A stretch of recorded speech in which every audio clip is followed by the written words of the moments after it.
Olá pessoal, vamos dar continuidade à nossa playlist de legislação ambiental, falando hoje da Lei 9.433 de 1997, que é a lei que trata da Política Nacional de Recursos Hídricos, também uma lei muito cobrada, muito recorrente em prova em relação à parte de legislação ambiental, tá bom? Mas antes de começar, se você ainda não se inscreveu no canal, não deixe de fazer, aproveita, ativa o sininho também para vocês estarem sempre recebendo atualizações referentes à continuidade dessa playlist e outros materiais que eu tô sempre colocando aqui no canal, beleza pessoal? Então, bora começar! Bom pessoal, o primeiro artigo da Lei 9.433 de 97 traz os fundamentos da Política Nacional de Recursos Hídricos, que é a matéria dessa lei. Os fundamentos nas quais essa política ela deve se basear, que são: a água é um bem de domínio público, ou seja, pessoal, a água não é uma propriedade, ela não pertence a um particular, mas sim ao poder público, que vai ser responsável por gerenciar esse uso e também disponibilizar a água para a coletividade. A água ela é um recurso natural limitado, dotado de valor econômico. A água é um recurso oferecido pela natureza, mas é um recurso limitado. Por quê, pessoal? Porque a água doce é a água que nós consumimos. E é uma parcela muito pequena da quantidade de água que existe, da água total que existe no planeta. Dos 97% de água que existe no nosso planeta, menos de 3% é de água doce. E apenas uma parcela desses 3%, dessa quantidade inferior a 3%, na verdade, que é acessível ao homem, porque existe a água doce congelada na forma de geleira, também tem aquela água que fica nos lençóis subterrâneos, que são de difícil acesso. Por isso a gente pode considerar que a água é um recurso limitado. Além disso, a água possui valor econômico. É só nós pensarmos que para que processos agrícolas aconteçam, por exemplo, a água é a base, desses processos. A água é utilizada como insumo em muitos processos. Então, embora a água seja um recurso oferecido, digamos que gratuitamente pela natureza, o seu uso, a sua administração possui sim valor econômico. Bom, continuando aqui em relação aos fundamentos, em situações de escassez, o uso prioritário dos recursos hídricos é o consumo humano e a dessedentação de animais. Bom, pessoal, em uma situação que existe pouca água disponível, a prioridade para o uso dessa água é o abastecimento humano, ou seja, vai ser utilizada essa água para consumo humano, tanto para saciar a sede quanto para as atividades diárias, também para a dessedentação dos animais. Nesse caso, seria um acúmulo de água onde os animais saciam sua sede, por exemplo, em açudes, em lagos, tá? Então, nessas situações em que há pouca água disponível, você vai ter uma prioridade, vai ter uma destinação prioritária dessa água, ok? Bom, a gestão dos recursos hídricos deve sempre proporcionar o uso múltiplo das águas. Então, o gerenciamento da água não pode ser centralizador. Ele tem que proporcionar o uso diverso da água para diferentes fins, como irrigação, abastecimento humano, atividades industriais, turismo, produção de energia, entre outras funções. A bacia hidrográfica é a unidade territorial para a implementação da Política Nacional de Recursos Hídricos e atuação do Sistema Nacional de Gerenciamento desses recursos hídricos. Gente, a bacia hidrográfica é uma região por onde a água escoa e abastece um corpo d'água. A bacia hidrográfica será considerada a unidade, a base da Política Nacional de Recursos Hídricos e também do Sistema Nacional de Gerenciamento desses recursos. A gestão dos recursos hídricos deve ser descentralizada e contar com a participação do poder público, dos usuários e das comunidades. Então, para a gente fechar aqui os fundamentos, o gerenciamento dos recursos hídricos, como eu já tinha adiantado para vocês, não pode ser centralizador. Ele tem que contar com a participação de todos, seja poder público, seja usuários, comunidades de um modo geral, tá bom, pessoal? Bom, vamos para a nossa primeira questão da CESP ou SEBRASP, que diz o seguinte: pelo Sistema Nacional de Gerenciamento de Recursos Hídricos, a água é considerada recurso natural limitado, dotado de valor econômico. E aí, pessoal, a questão está certa ou está errada? Pessoal, a gente viu no primeiro artigo dessa lei, mais precisamente no inciso 2, que a água é um recurso natural limitado, dotado sim de valor econômico. Portanto, essa questão ela está certa. Vamos para a nossa próxima questão, também da sede por Sebrasp, que diz o seguinte: um dos fundamentos em que se baseia a Política Nacional de Recursos Hídricos é a gestão descentralizada dos recursos hídricos, com a participação do poder público, dos usuários e também das comunidades. E aí, pessoal, pausa o vídeo, volta para aquele slide que fala dos fundamentos. Essa questão está certa ou está errada? Bom, essa questão ela está certa, segundo o primeiro artigo da lei que nós estamos estudando, a Lei 9.433, de 97, mais precisamente o inciso 6 diz que a gestão dos recursos hídricos deve ser descentralizada e contar com a participação do poder público, dos usuários e também das comunidades, beleza, pessoal? Então a questão está certa. Vamos para mais uma questão que também fala dos fundamentos para você ver o quanto esse artigo ele é cobrado em prova. Com base na legislação ambiental, julgue o item a seguir. De acordo com a Política Nacional de Recursos Hídricos, a água é considerada um bem de domínio público. Em caso de escassez, o uso da água deve priorizar o consumo humano e animal. E aí, pessoal, a questão está certa ou está errada? Bom, nós vimos, né, no primeiro artigo da Lei 9.433, de 97, né, artigo esse muito cobrado em prova, mais precisamente no inciso 1, que a água é sim um bem de domínio público. E também segundo o inciso 3, em situações de escassez, o uso prioritário dos recursos hídricos é o consumo humano e a descendentação de animais, tá? Que vai utilizar para poder saciar a sua sede. Portanto, pessoal, a questão ela está certa. Bom, o segundo artigo da Lei 9.433 traz os objetivos da Política Nacional de Recursos Hídricos, que são assegurar a atual e também as futuras gerações a necessária disponibilidade de água em padrões de qualidade adequados aos respectivos usos. Então, pessoal, esse objetivo está relacionado a quê? Está relacionado ao desenvolvimento sustentável, né, que eu sempre cito nas aulas. Ou seja, a Política Nacional de Recursos Hídricos tem que garantir que as próximas gerações também tenham acesso à água de qualidade, assim como as presentes gerações. Mais um objetivo da Política Nacional de Recursos Hídricos: a utilização racional e integrada dos recursos hídricos, incluindo o transporte aquaviário, com vistas ao desenvolvimento sustentável. Então, também o objetivo dessa política é garantir que o uso da água ocorra de forma controlada, que ocorra de forma planejada e integrada em bases sustentáveis. E isso inclui o transporte aquaviário, que é a locomoção de pessoas ou também de mercadorias em corpos d'água, né, através de barcos, navios, por exemplo. Mais um objetivo: a prevenção e a defesa contra eventos hidrológicos críticos de origem natural ou decorrente do uso inadequado dos recursos naturais. Então, também o objetivo da Política Nacional de Recursos Hídricos: impedir, proteger a comunidade contra possíveis eventos hidrológicos que possam pôr em risco a vida das pessoas e também causar danos ao meio ambiente, como, por exemplo, enchentes, chuvas torrenciais. Então, o poder público ele tem que criar meios de promover o escoamento dessa água, tem que criar mecanismos de alerta quanto à possibilidade dessas chuvas, por exemplo. Esses eventos podem ser de origem natural ou podem ocorrer em decorrência do mau uso dos recursos naturais. As enchentes, por exemplo, elas podem ocorrer porque as pessoas poluem os rios. Isso aumenta o nível dos rios e quando chove, transborda. Esse rio transborda. Então, a prevenção e a defesa contra esses eventos é um dos objetivos da Política Nacional de Recursos Hídricos. Também é objetivo da Política Nacional de Recursos Hídricos incentivar e promover a captação, a preservação e o aproveitamento de águas pluviais. Então, pessoal, mais um objetivo dessa política é estimular e possibilitar meios, né, de captar, de preservar, de proteger e aproveitar as águas pluviais, que são águas que vêm da onde? Que vêm da chuva, que vai ser absorvida pelo solo e tem que ser escoada em direção a rios, por exemplo.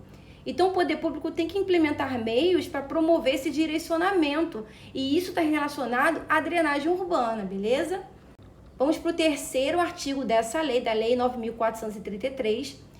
Esse artigo ele fala sobre as diretrizes gerais de ação.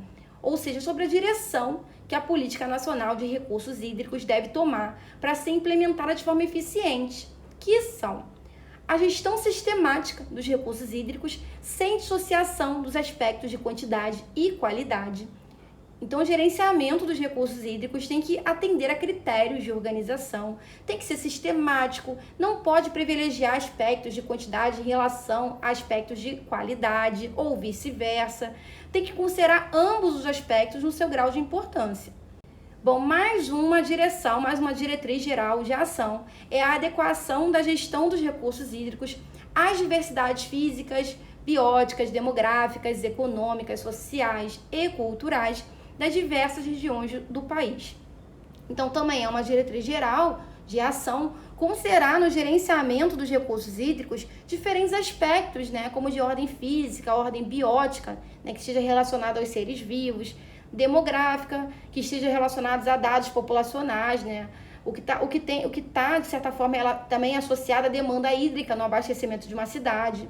Aspectos sociais, todas as desigualdades que existem em relação ao acesso à água de qualidade e tratada, além de questões de saneamento básico. E culturais, das diferentes regiões brasileiras. Então, tem que considerar essa diversidade e adequar o gerenciamento da água para atender de forma eficiente, considerando também as peculiaridades de cada região. Mais uma diretriz geral de ação é a integração da gestão de recursos hídricos com a gestão ambiental. Então, também é uma diretriz integrar, fazer essa integração do gerenciamento do uso da água com a gestão do meio ambiente como um todo. Então, a gestão dos recursos hídricos tem que estar alinhada à gestão ambiental. Bom, mais uma diretriz geral de ação é a articulação do planejamento de recursos hídricos com os setores usuários e com os planejamentos regionais, estaduais e nacionais. Então, é uma diretriz geral promover a articulação no gerenciamento dos recursos hídricos com outros setores da sociedade, como os setores usuários, que fazem parte desses setores, o abastecimento, a irrigação, a indústria, por exemplo, assim como os planejamentos em diferentes âmbitos, como no âmbito regional, estadual e nacional. Mais uma diretriz geral de ação é a articulação da gestão de recursos hídricos com a do solo, com a do uso do solo. Bom, o gerenciamento no uso e também na qualidade da água tem que estar articulado e sintonizado também com o gerenciamento no uso do solo. Mais uma diretriz geral de ação é a integração da gestão das bacias hidrográficas com a dos sistemas estuarinos e zonas costeiras. Então, por fim, pessoal, também é uma diretriz a integração do gerenciamento do uso da água em relação às bacias hidrográficas, que já sabemos ser a unidade da implementação dessa política, que é a Política Nacional de Recursos Hídricos, com outros sistemas, como os sistemas estuarinos. Os estuários são o quê? São os locais de contato da água doce de rios com a água salgada, proveniente dos oceanos. E também com as zonas costeiras, que são as faixas litorâneas que fazem a transição do continente com o mar. Segundo o 4º artigo dessa lei, a União irá se articular com os estados, tendo em vista o gerenciamento dos recursos hídricos de interesse comum. Então, haverá, portanto, uma cooperação entre esses entes federativos, no que diz respeito a quê? Ao gerenciamento dos recursos hídricos, uma vez que se trata de um interesse comum. O 5º artigo da Lei 9.433 traz os instrumentos da Política Nacional dos Recursos Hídricos, que é muito cobrado em prova, tá bom, pessoal? A gente vai fazer questão sobre isso. Vamos lá, quais são os instrumentos? Os planos de recursos hídricos, que são os planos diretores relacionados à implementação da Política Nacional de Recursos Hídricos. Nós veremos melhor cada um desses instrumentos, tá? Já. O enquadramento dos corpos de água em classes segundo os usos preponderantes da água. Então, esse enquadramento tem a ver com aquela organização, com aquele gerenciamento sistemático. Também nós vamos ver melhor cada um desses instrumentos. A outorga dos direitos de uso dos recursos hídricos tem a ver com o poder público conceder, autorizar o uso dos recursos hídricos. A cobrança pelo uso dos recursos hídricos também é um instrumento, Isso tem a ver com o fato da água ser um bem dotado de valor econômico. A compensação a municípios, mas ela está relacionada à compensação, que pode ser financeira, a municípios por atividades que tem atividade de exploração envolvendo os recursos hídricos daquele território, né? Como, por exemplo, a produção de energia. Então, uma compensação que pode, inclusive, ser financeira a esses municípios que desenvolvam essas atividades. Nós temos também um sistema de informações sobre recursos hídricos. Esse sistema vai promover a integração das informações relacionadas à gestão dos recursos hídricos, sendo também um instrumento na Política Nacional de Recursos Hídricos. Bom, agora vamos falar dos planos de recursos hídricos, que acabamos de ver, né, que se trata de um instrumento da Política Nacional de Recursos Hídricos.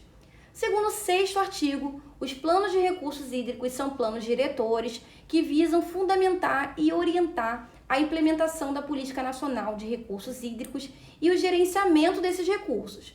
Então, como eu já tinha adiantado para vocês, o plano de recursos hídricos é um plano que visa orientar, organizar o uso mais eficiente desses recursos, sendo considerado um plano a longo prazo e tem que ser compatível com programas e projetos que estão incluídos nesse plano, todos relacionados a quê? Ao gerenciamento dos recursos hídricos. O 8º artigo dessa lei diz o seguinte: além disso, os planos de recursos hídricos serão elaborados por bacia hidrográfica, por estado e para o país. Terão essas 3 dimensões de abrangência. Gente, vamos para a nossa próxima questão da CESP ou SEBRASP, que diz o seguinte: segundo a Política Nacional de Recursos Hídricos, os planos de recursos hídricos devem ser elaborados por bacia hidrográfica e por município. E aí, pessoal, a questão está certa ou está errada? Pausa o vídeo e volta para vocês estarem acertando. Nós acabamos de ver no 8º artigo que os planos de recursos hídricos serão elaborados por bacia hidrográfica, por estado e para o país, e não por município, tá bom? Como diz a questão. Por isso essa questão ela tá errada. Vamos à nossa próxima questão, que diz o seguinte: a Política Nacional de Recursos Hídricos conta com os seguintes instrumentos para gerir a gestão dos recursos hídricos no país, que são os planos de recursos hídricos, o enquadramento dos corpos d'água em classes segundo seus usos preponderantes, a outorga dos direitos de uso dos recursos hídricos, a cobrança pelo uso dos recursos hídricos e o Sistema Nacional de Informações também sobre os recursos hídricos. E aí, pessoal, a questão tá certa ou tá errada? Bom, pessoal, segundo o 5º artigo da Lei 9.433, são instrumentos da Política Nacional de Recursos Hídricos, os planos de recursos hídricos está no inciso 1, o enquadramento dos corpos d'água em classes segundo o uso preponderante da água está no inciso 2, a outorga dos direitos de uso de recursos hídricos está no inciso 3, a cobrança pelo uso dos recursos hídricos está no inciso 4 e o Sistema Nacional de Informações sobre Recursos Hídricos, que está no inciso 6. E ele não cita o inciso 5, que é a compensação a municípios, né? O artigo 24, que fala sobre a compensação dos municípios, ele foi vetado, então provavelmente por isso que a questão não cita. Então, pessoal, essa questão ela tá o quê? Ela tá certa. Agora vamos falar do enquadramento dos corpos d'água em classes segundo os usos preponderantes da água, que também é um instrumento da Política Nacional de Recursos Hídricos, que visará o quê? Visará assegurar as águas qualidade compatível com os usos mais exigentes a que forem destinadas. Então, vai garantir que a água atenda a esses diferentes usos, né? A esses usos múltiplos, e que tenha a qualidade necessária, tá bom? Ainda que esses usos sejam os mais exigentes possíveis. O inciso 2 fala também que também é um objetivo, né, do enquadramento dos corpos d'água em classes, diminuir os custos de combate à poluição das águas mediante ações preventivas permanentes. Então, o enquadramento dos corpos d'água em classe, segundo os usos preponderantes da água, vai tentar tornar o uso da água mais o quê? Mais eficiente, para que se gaste menos com ações remediadoras, como o do combate à poluição que já está instalada naquele ambiente aquático. De que forma, gente? Investindo em ações que sejam preventivas, para que essas situações não ocorram. Naquela lógica de que é melhor prevenir do que remediar. E com isso você também diminui os custos, tá bom? Agora vamos falar do regime de outorga de direitos de uso de recursos hídricos, que segundo o artigo 11, tem como objetivos assegurar o controle quantitativo e qualitativo dos usos da água. Ou seja, pessoal, o controle tanto nos aspectos de quantidade, pensando em bases sustentáveis, né? De modo que haja água disponível para essa e também para as próximas gerações, além dos aspectos qualitativos, que essa água distribuída ela atenda aos parâmetros mínimos de qualidade e também de modo a assegurar o efetivo exercício do direito de acesso à água. Segundo o artigo 12, estão sujeitos à outorga pelo poder público, que é esse consentimento, né, fornecido pelo poder público para o uso da água. Os direitos dos seguintes usos de recursos hídricos: derivação ou captação de parcela da água existente em um corpo de água para consumo final, inclusive abastecimento público ou insumo de processo produtivo. Então, o uso da água para abastecimento ou ainda para insumo em diferentes setores, como em processos industriais, por exemplo, está sim sujeito à outorga, a essa autorização pelo poder público. A extração de água de aquífero subterrâneo para consumo final ou insumo de processo produtivo. Então, a obtenção da água desses lençóis subterrâneos, né, que são os aquíferos, também está sujeita à outorga pelo poder público, na qual essa água se destinará tanto para consumo final como para processos produtivos, né, na qual a água é usada como insumo. O lançamento em um corpo de água de esgotos e demais resíduos líquidos ou gasosos, tratados ou não, com o fim de sua diluição, transporte ou disposição final.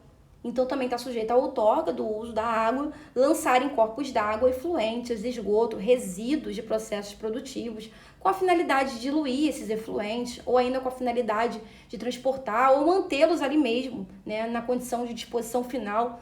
Tudo isso está sujeito ao regime de outorga pelo poder público. Aproveitamento dos potenciais hidrelétricos. Então, também está sujeito à outorga o uso da água para a produção de energia hidrelétrica, através da movimentação da água que aciona as turbinas, e também outros usos que alterem o regime, a quantidade ou a qualidade da água existente em um corpo d'água. Então, por fim, também está sujeito à outorga usos diversos da água que podem modificar o regime daquele corpo d'água em termos de qualidade ou também em termos de quantidade.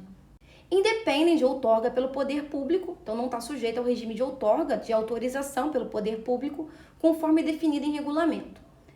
O uso de recursos hídricos para satisfação das necessidades de pequenos núcleos populacionais distribuídos no meio rural. Então, se o objetivo é abastecer núcleos populacionais menores, isso nas áreas rurais, é dispensável essa outorga, não depende dessa outorga. Também as derivações, captações e lançamentos considerados insignificantes, ou seja, que não interfiram no regime das águas, e por isso a outorga também acaba sendo dispensável, né? Não depende de outorga. As acumulações de volumes de água considerados insignificantes. Então, aquelas acumulações pouco extensas, de menores, né, com volume baixo, considerados insignificantes, também não dependem de outorga. Bom, pessoal, vamos para a nossa próxima questão da CESP ou SEBRASP, que diz o seguinte: independe de outorga pelo poder público o uso de recursos hídricos para a satisfação das necessidades de pequenos núcleos populacionais distribuídos no meio rural ou urbano.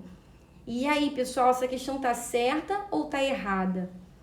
Bom, pessoal, acabamos de ver no parágrafo 1º do artigo 12 que há situações que não dependem de outorga, né, para que se tenha direito ao uso da água, como, por exemplo, segundo o inciso 1, no uso de recursos hídricos para a satisfação das necessidades de pequenos núcleos populacionais distribuídos no meio rural, apenas no meio rural, pessoal. A lei não cita meio urbano, por isso essa questão está errada.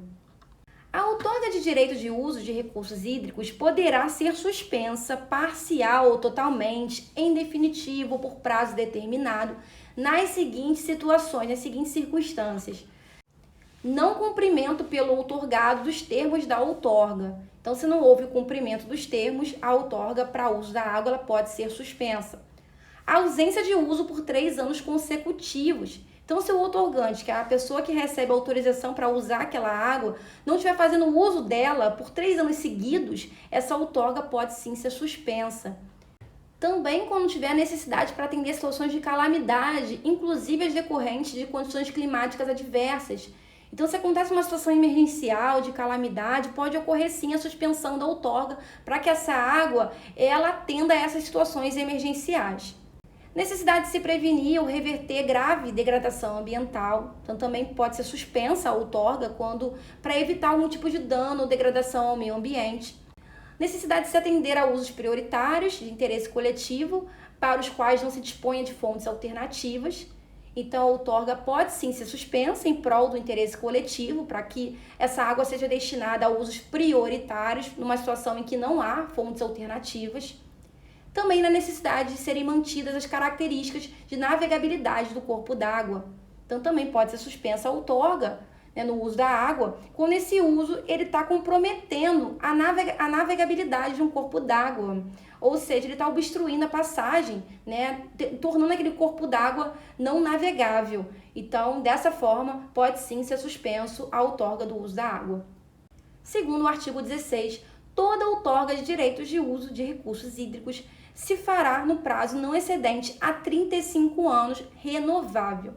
Então, a outorga para direitos de uso da água, ela tem um prazo de 35 anos, tá? Que não pode passar de 35, mas pode sim ser renovada, caso o outorgante, ele cumpra com os requisitos para que isso seja possível.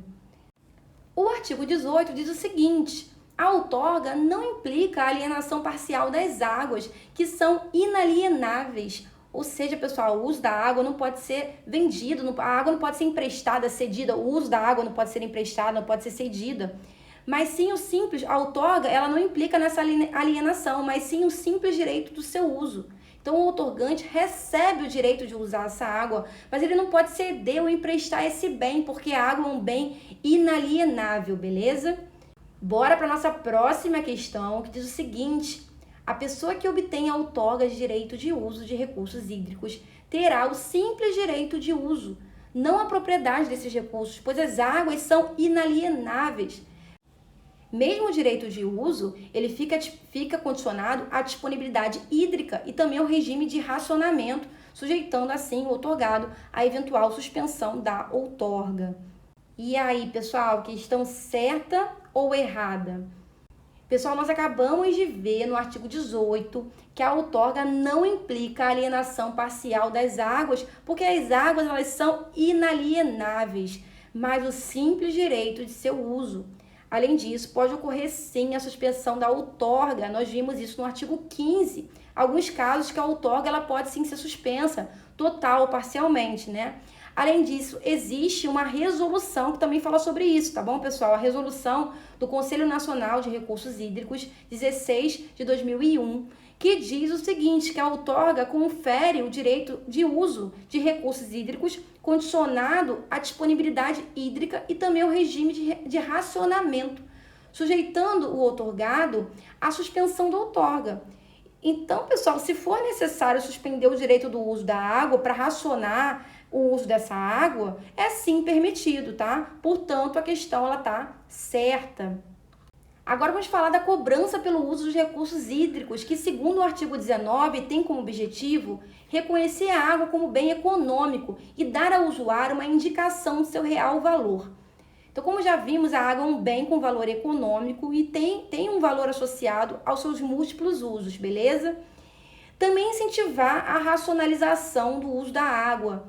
Essa cobrança também tem como objetivo estimular o uso racional, o uso controlado da água, evitar desperdícios, já que a água é um recurso limitado. Obter recursos financeiros para o financiamento dos programas e intervenções contemplados nos planos de recursos hídricos. Então, a cobrança pelo uso da água também tem como objetivo levantar recursos para financiar programas que estejam inseridos no plano de recursos hídricos, tá? No plano de recursos hídricos, que é o plano diretor do uso da água, que nós já vimos. Hoje, para o artigo 20, que diz o seguinte: serão cobrados os usos dos recursos hídricos sujeitos à outorga, nos termos do artigo 12 dessa lei, que é a Lei 9.433. Então, pessoal, o uso da água que depende de outorga, que depende de autorização pelo poder público, será cobrado, tá, pessoal? Como a extração de água de aquífero subterrâneo para consumo final ou insumo de processo produtivo, o aproveitamento dos potenciais hidrelétricos, entre outros que a gente viu onde? A gente viu no artigo 12 dessa lei. O artigo 22 diz o seguinte: os valores arrecadados com a cobrança pelo uso dos recursos hídricos serão aplicados prioritariamente na bacia hidrográfica em que foram gerados. Então, se a cobrança pelo uso da água foi na bacia hidrográfica X, a prioridade é que esse dinheiro retorne, né, uma parte desse dinheiro retorne para o uso nessa mesma bacia hidrográfica X. E esses recursos, esses valores arrecadados serão utilizados no financiamento de estudos, programas, projetos e obras incluídos nos planos de recursos hídricos e também no pagamento de despesas de implantação e custeio administrativo dos órgãos e entidades integrantes do Sistema Nacional de Gerenciamento de Recursos Hídricos. Então, uma parte do dinheiro arrecadado retorna para financiamento de estudos, projetos, programas, obras e também pagamentos de despesas, né? E no caso do pagamento de despesas, segundo o parágrafo 1º, é limitado a 7,5% do total arrecadado, beleza? Vamos para a última questão desse vídeo, que diz o seguinte: o uso dos recursos hídricos para a geração de energia elétrica, embora esteja sujeito à obtenção de outorga, é isento de cobrança? E aí, pessoal, questão certa ou errada? Gente, nós vimos no artigo 12 que o uso da água para aproveitamento dos potenciais hidrelétricos está sim sujeito à outorga pelo poder público. Então, além de estar sujeito à outorga, ele também está sujeito à cobrança. Ou seja, pessoal, ele não está isento de cobrança. Quem nos diz isso é o artigo 20, que nós acabamos de estudar. Por isso que a questão está errada. Fala, pessoal, espero que essa aula tenha contribuído para os estudos de vocês. Se você gostou, não deixe de deixar um like e também um comentário, que eu gosto muito de estar recebendo, tá bom? Por hoje é só, bons estudos e até o próximo vídeo. Tchau, tchau!